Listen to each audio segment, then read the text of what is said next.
Lui, son pot, il n'est pas réglementaire. Il ne pourra pas travailler chez Cléopâtre. Vu le bruit qu'il fait, la pollution, c'est mort.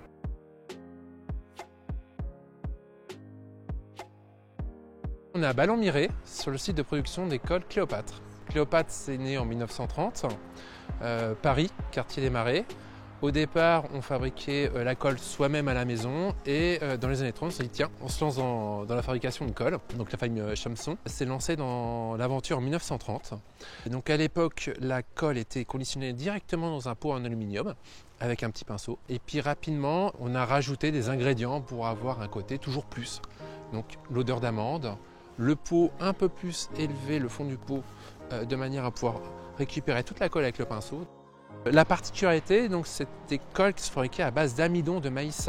C'est une colle qui est chauffée, qui est remplie à l'état liquide et qu'on met ensuite en chambre froide pour vraiment qu'elle puisse avoir cette structure de pâte. Fin des années 60, début des années 70, beaucoup d'industries ont migré en province, puisque la place à Paris manquait. Je pense que les prix de l'immobilier étaient déjà très élevés, et donc c'est pour cette raison qu'ils sont venus en Touraine.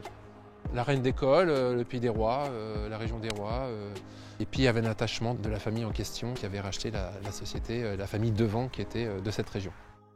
L'entreprise faisait que de la colle il y a encore 15 ans. On s'est mis à faire de la peinture parce que ce sont les mêmes bases produits. Donc aujourd'hui on a une gamme extrêmement large, de la gouache, de l'acrylique, des gels pailletés, enfin, voilà, tout type de peinture pour les enfants. On s'est lancé dans d'autres produits comme la pâte de modelage avec l'amidon de maïs et de la colle à bois. Et on a racheté un fabricant l'année dernière de gommettes et d'objets en carton. Ce qui nous permet vraiment d'avoir encore plus d'activités made in France. L'environnement dans Cléopâtre, on l'a dans l'ADN depuis le début. Cléopâtre, c'est essentiellement des colles à base d'eau.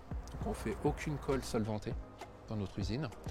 Contrairement à d'autres pays où ils vendent de la colle solvantée dès 3 ans, vous savez, les colles qui sentent fortes. Donc nous, c'était les premiers produits, c'est les colles à base amidon ou les colles à base d'eau avec des granules qu'on fait chauffer. Et quand M. Marouinonnet a racheté l'entreprise en 2000, dès le départ, il a remis au goût du jour les produits végétaux, base d'amidon de maïs ou de blé en fonction des produits. On a créé des gammes liquides qui n'existaient pas sur le marché, toujours à base d'amidon. Et on est devenu la 25e entreprise française à avoir le label IMAS dès les années 2008-2009. Et pour ça, on a déménagé ici, donc sur les hauts de Ballon-Miré. Donc le projet, c'est l'usine en bois. Toute la structure est en bois. Tout le site, vous voyez, c'est vert partout. On est vraiment dans la verdure. Et c'est très important pour nous de travailler avec ce sens, puisqu'on travaille pour les enfants et c'est important pour nous de protéger la planète pour les enfants qui sont nos premiers clients.